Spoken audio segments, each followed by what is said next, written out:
DI এর তালিকায় নাম না থাকায় সিবিআই এর তদন্তে প্রশ্ন আন্দোলনরত শিক্ষকদের। কিসের ভিত্তিতে তাদের অযোগ্য বলে ঘোষণা করা হলো? ডিআই এর তালিকায় কেন নাম নেই?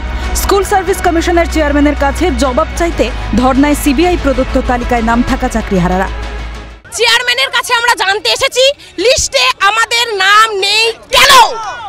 কেন নেই? কিসের ভিত্তিতে আমাদের নাম নেই? আমরা জানতে চাইছি এটা। আমরা জানি 31 নম্বর প্যারায় যারা অবৈধ বলে প্রমাণিত তারা যোগ্য বলে চেয়ারে যাচ্ছে, আমরা কেন রাস্তায়? চেয়ারম্যানকে আজকে জবাব দিতেই হবে। এতদিন সহ্য করেছি, এতদিন সহ্য করে থেকেছি, আর সহ্য করব না। আমরা এম প্যানেলের ফার্স্ট প্যানেলে আমাদের চাকরি হয়েছে, আমরা 6 বছর চাকরি করছি। আমাদের এখন বলছে যে আপনাদের সিবিআই লিস্টে নাম রয়েছে, কিন্তু সিবিআই কিছু প্রমাণ করতে পারেনি। চাকরিহারাদের দাবি মেনে যোগ্য অযোগ্য তালিকা প্রকাশ করেনি স্কুল সার্ভিস কমিশন। তবে সুপ্রিম রায় অনুযায়ী কারা বেতন পাবেন এবং কারা পাবেন না সেই তালিকা তৈরি করে জেলা শিক্ষা আধিকারিকদের কাছে ইতিমধ্যেই একটি নির্দেশিকা পাঠানো হয়েছে স্কুল শিক্ষা দপ্তরের তরফে। আগামী 31শে ডিসেম্বর পর্যন্ত তারা যাতে স্কুলে যেতে পারেন এবং বেতন পান সেই নির্দেশও দেওয়া হয়েছে। ডিআই এর তালিকায় নাম না থাকায় ফুঁসছে চাকরিহারারা। আমাদের ডিআই অফিসে নাম পাঠানো হয়নি। এখানে যোগ্য আর অযোগ্য দুটো ভাগে ভাগ করা হয়েছে, কিন্তু সেটা হচ্ছে চেয়ারম্যান, হাইকোর্ট, সুপ্রিম কোর্ট কোনো দিনই এই সেগ্রিগেশনটা করতে পারেনি।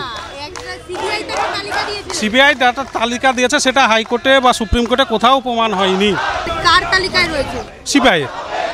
হ্যাঁ, আমার নাম আছে, কিন্তু আমার প্রথম মেরিট লিস্টে পেয়েছি। আমার 100 জেনারেল কোর্টে 151 জনের নাম ছিল, আমার 105 নম্বর আমি নাম পেয়েছি। সিবিআই সিকিং লিস্টে ছিল, যেটার অথেন্টিকেশন সুপ্রিম কোর্ট প্রুভ করতে পারেনি। তাহলে আমরা 7 বছর কন্টিনিউয়াস সার্ভিস করছি, অনুমানের ভিত্তিতে, সন্দেহের ভিত্তিতে সেই লিস্টটা মেনে নিয়ে যে কমিশন যেটা করেছে সেটা সম্পূর্ণ অবৈধ। এটাই আমাদের দাবি। আমাদের দাবি সবাইকে স্কুলে ফেরানো হোক। ইতিমধ্যে ডিআই অফিসে একটি তালিকা পাঠানো হয়েছে স্কুল শিক্ষা দপ্তরের তরফে, যারা বেতন পাবেন আর যারা বেতন পাবেন না। যারা বেতন পাবেন না সেই তালিকায় নাম আছে এই সব চাকরিহারা শিক্ষকদের। তাই এসএসসি চেয়ারম্যানের কাছে জবাব চাইতে এবার এসেছেন সিবিআই তালিকায় নাম থাকা চাকরিহারা শিক্ষকেরা। ক্যামেরায় গোপালের সঙ্গে রেশমির রিপোর্ট, ক্যালকাটা নিউজ, সল্টলেক।